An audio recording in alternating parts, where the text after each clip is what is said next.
इस गांव में दहशत का माहौल है। दहशत किस लिए? क्योंकि जो एफआईआर सामने आई है, जो केस हुआ है, उसमें बताया जा रहा है कि 54 लोगों को नामजद किया गया है और साथ ही 200 अज्ञात लोगों का जिक्र है। पुलिस अगर जुल्म करेगी तो कैसे चलेगा? रक्षक ही अगर भक्षक बन जाएगा तो कैसे चलेगा?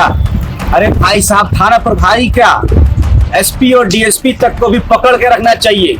उनको जो तनख्वाह मिलती है जनता के पैसे से, वो जनता की रक्षा करने के लिए, उनकी सेवा करने के लिए मिलती है, ना कि जनता से सड़क पर अवैध वसूली करने के लिए। एक सरपंच को पुलिस वालों ने पीट दिया, और किस लिए पीटा? क्योंकि वो सरपंच जो है वो अवैध वसूली उसके गांव के लड़के के साथ की जा रही थी पुलिस के द्वारा, उसके खिलाफ खड़ा हो जाता है और पुलिस वालों से भिड़ जाता है।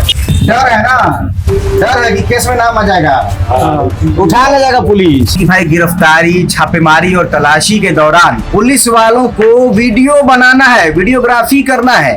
नियम का पालन कहीं ना कहीं नहीं किया जा रहा है पुलिस की तरफ से। इसी की वजह से जनता के बीच में आक्रोश जो है वो पनप रहा है। ये सिंगल एक कोई पहली घटना नहीं है जब बिहार में पुलिस के खिलाफ जो है गुस्सा फूटा है। पिछले 2-3 महीने में आप निकाल कर देख लीजिए, अलग अलग जगहों पर लगातार पुलिस वाले जो है वो खड़ाए हैं, पकड़ाए हैं और खदेड़े गए। नमस्कार, बिहार देख रहे हैं आप लोग के साथ राजमोहन सिंह। देखिए, मुजफ्फरपुर के बड़गांव में हम मौजूद है। 15 प्रखंड का बड़गांव, ये वही बड़गांव है जहां 6 फरवरी की तारीख को पियर थाना से एक सरपंच का जो विवाद है वो खूब सुर्खियों में रहा।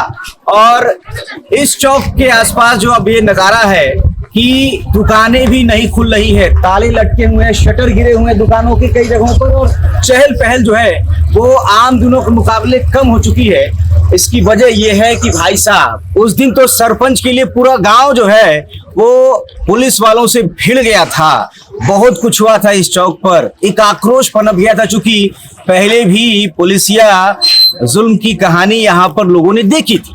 और जब उनका सरपंच ही पुलिस के हत्थे चढ़ गया तो गांव वालों में कहीं ना कहीं गुस्सा जो था वो सड़क पर दिखता है। और वो जो संग्राम है, वो जो बवाल है, उसको लेकर बहुत सारी चर्चाएं हैं। सरपंच लाल बाबू सैनी का पैर तोड़ दिया गया, डंडों से, लाठी से पिटाई की गई। इसके बाद उन्होंने बताया कि भाई, जो पुलिस वालों के पास हथियार होता है, जो बंदूक होती है, उसके नाल से, उसकी पट से उनको पीटा गया और उनका पैर तोड़ दिया गया। एसकेएमसीएच में वो भर्ती है। और पिछले 4-5 दिनों से लगातार लाल बाबू सैनी से मिलने के लिए तमाम जो विपक्षी दल के नेता हैं, तमाम महागठबंधन के अलग अलग पार्टियों के नेता, चाहे वो लेफ्ट की पार्टी के नेता हो, आरजेडी के पूर्व विधायक लोग हैं, या फिर मुकेश सैनी जो सैनी समाज के सबसे बड़े नेता हैं बिहार के, सन ऑफ मल्लाह कहलाते हैं, मुकेश सैनी भी मुजफ्फरपुर के एसकेएमसीएच में पहुंचे। और एसकेएमसीएच में उन्होंने जब बाहर निकलकर लाल बाबू सैनी से मुलाकात करने के बाद जो कुछ कहा वो बड़ा दिलचस्प था। उन्होंने कहा कि पुलिस अगर जुल्म करेगी तो कैसे चलेगा? रक्षक ही अगर भक्षक बन जाएगा तो कैसे चलेगा? अरे भाई साहब, थाना प्रभारी क्या, एसपी और डीएसपी तक को भी पकड़ के रखना चाहिए। उनको जो तनख्वाह मिलती है जनता के पैसे से, वो जनता की रक्षा करने के लिए, उनकी सेवा करने के लिए मिलती है, ना कि जनता से सड़क पर अवैध वसूली करने के लिए, उनसे पैसे लेने के लिए उनको तनख्वाह मिलती है। और मुकेश सैनी ने सरकार पर बड़े हमले किए। आपको याद दिला दें कि लगातार जब से बिहार में 2025 में जो नई सरकार बनी है और गृह मंत्री सम्राट चौधरी बने हैं, पहली बार भाजपा के हाथ में गृह मंत्रालय आया है पिछले 20 सालों में, और सम्राट चौधरी के हाथ में कमान है। लगातार बिहार में अपराध के बढ़ते ग्राफ को लेकर चर्चा है। पुलिस के खिलाफ कहीं ना कहीं आक्रोश जो है वो जगह जगह से इसकी तस्वीरें सामने आई है। मुजफ्फरपुर के 15 प्रखंड की बड़गांव चौक पर हम मौजूद हैं, और इस बड़गांव में एक सरपंच को पुलिस वालों ने पीट दिया। और किस लिए पीटा? क्योंकि वो सरपंच जो है वो अवैध वसूली उसके गांव के लड़के के साथ की जा रही थी पुलिस के द्वारा, उसके खिलाफ खड़ा हो जाता है और पुलिस वालों से भिड़ जाता है। लेकिन अब इस गांव में दहशत का माहौल है। दहशत किस लिए? क्योंकि जो एफआईआर सामने आई है, जो केस हुआ है, उसमें बताया जा रहा है कि 54 लोगों को नामजद किया गया है और साथ ही 200 अज्ञात लोगों का जिक्र है। तो लोग डर रहे हैं कि कहीं उन 200 अज्ञात लोगों की सूची में, उस लिस्ट में कहीं उनका भी नाम जुड़ न जाए। भले ही बड़े बड़े नेता यहाँ पहुंचे हैं, बड़गांव भी राजनीतिक पर्यटन का केंद्र बना है, आरजेडी के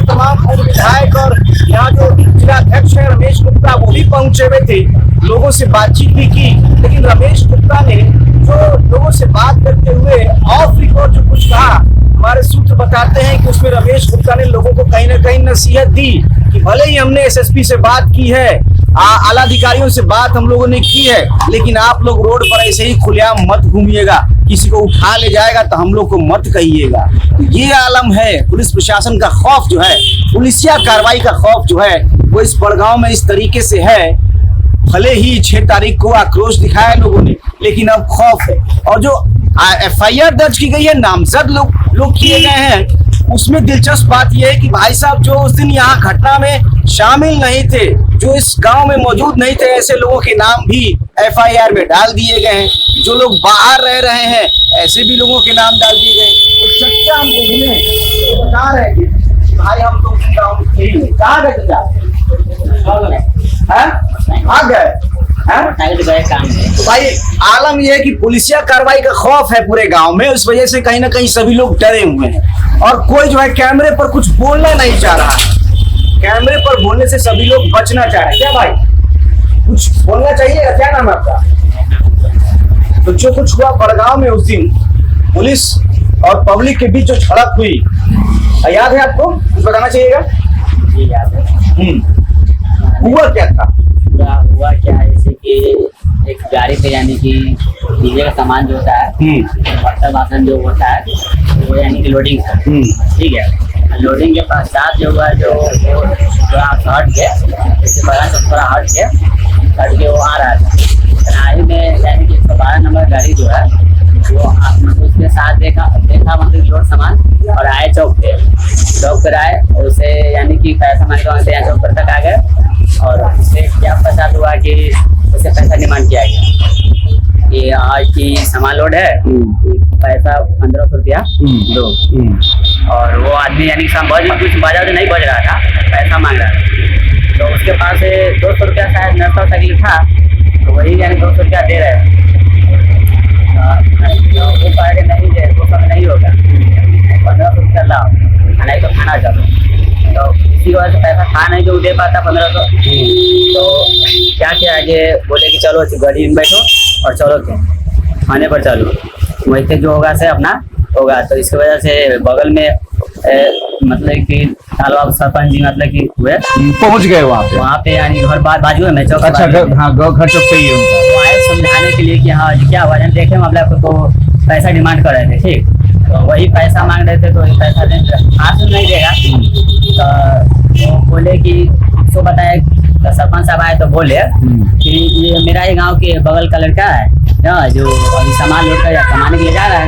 हाँ, तो ये सब होने के बाद वो लड़का जो है बोल चालू हुआ, चाहे उनसे बात होने लगा और लड़का वाला चल गया। और जाने के बाद जिससे पैसा जो मांग रहा था उस टाइम, तो पैसा मांगने के क्रम में जब जिसको होने का तैयार नहीं था, बैठा रहा था, मतलब वही कालम फैले था, तो वह पैसा मांग रहा था। तो माना करने के बाद समझा रहे थे कि पैसा नहीं है तो कहाँ से देगा। उतना ही में वो 112 नंबर गाड़ी मान नहीं रहे थे। हाँ, मान रहे तो इसीलिए इन्होंने वीडियो की। हाँ, हम वीडियो करेंगे, आप नहीं मान रहे, ऐसा साला बात है, तो वीडियो की है। तो वही वीडियो ही बनाने को लेकर पुलिस गुस्सा हो गई। जबकि जो नया नियम आया है उसमें ये है कि भाई गिरफ्तारी, छापेमारी और तलाशी के दौरान पुलिस वालों को वीडियो बनाना है, वीडियोग्राफी करना है। नियम का पालन कहीं ना कहीं नहीं किया जा रहा है पुलिस की तरफ से। इसी की वजह से जनता के बीच में आक्रोश जो है वो पनप रहा है। ये एक कोई पहली घटना नहीं है जब बिहार में पुलिस के खिलाफ जो है गुस्सा फूटा है। पिछले 2-3 महीने में आप निकाल कर देख लीजिए, अलग अलग जगहों पर लगातार पुलिस वाले जो है वो धराए हैं, पकड़ाए हैं और खदेड़े गए हैं, है ना। अब दुकानें बंद है। क्या भाई साहब, क्या नाम हुआ? अच्छा, आपका घर यहाँ नहीं है, काहे इतना देर आ रहे हैं? क्या देता बड़गांव के ना है, दुकान कहला बंद है। ये सब यही मालूम है, डर है ना, डर है कि केस में नाम आ जाएगा, उठा ले जाएगा पुलिस। क्या चाचा, क्या नाम है? अच्छा, तो आपकी चौक पर दुकान सब बंद है, इसका क्या मतलब, कुछ वजह बताइएगा कि ना? खगड़िया यूनिवर्सिटी केस हुआ, उसका चर्चा है। 200 अज्ञात लोग को नामजद कर दिया गया है ना। तो अज्ञात का इतना बड़ा संख्या पूरे गांव को कहीं ना कहीं अपराधी बनाने पर पुलिस तुल गई है। इसी की वजह से ना कहीं खौफ है, दहशत है? लोग दुकान बंद करके भागल है? क्या कोई बोलना नहीं चाह रहा है? तो यही बात है ना भाई। क्या नाम है? आप यहाँ के नहीं है? गाड़ी ड्राइवर है। देखिए असलियत यही है कि भाई बड़गांव में कैमरे पर कोई बोलना नहीं चाह रहा, लेकिन मामला जो है आपको पुलिसिया कार्रवाई के खौफ का बन गया है। उस दिन तो पुलिस के खिलाफ आक्रोश यहाँ फूटा, लेकिन अब उस गुस्से का जब पुलिस ने प्रतिकार किया है, जब पलटवार हुआ है सुशासन के प्रशासन की तरफ से, तो खौफ का दहशत का माहौल है बड़गांव।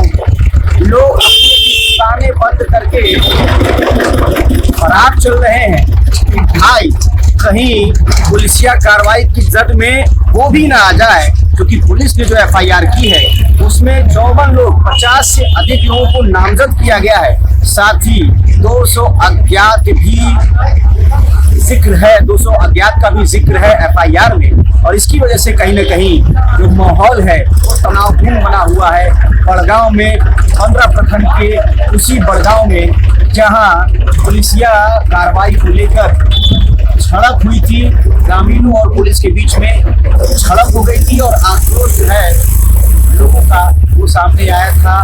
पता चला था कि भाई पुलिस वैन पर भी हमला हो गया, थानेदार को बंधक बना दिया गया। और कहीं ना कहीं अब इन चीजों को लेकर जब पुलिस ने पलटवार किया है तो पूरे गांव में एक दहशत का माहौल कायम है, क्योंकि एफआईआर में बड़ी संख्या में 200 अज्ञात जो शामिल कर दिए गए, बड़ी संख्या में लोगों को नामजद जो किया गया है, उससे कहीं ना कहीं दहशत का एक खौफ का माहौल बन गया हुआ है। बने रहे फन बिहार के साथ इस रिपोर्ट को लेकर आप प्रतिक्रिया कमेंट बॉक्स में जरूर दें। शुक्रिया।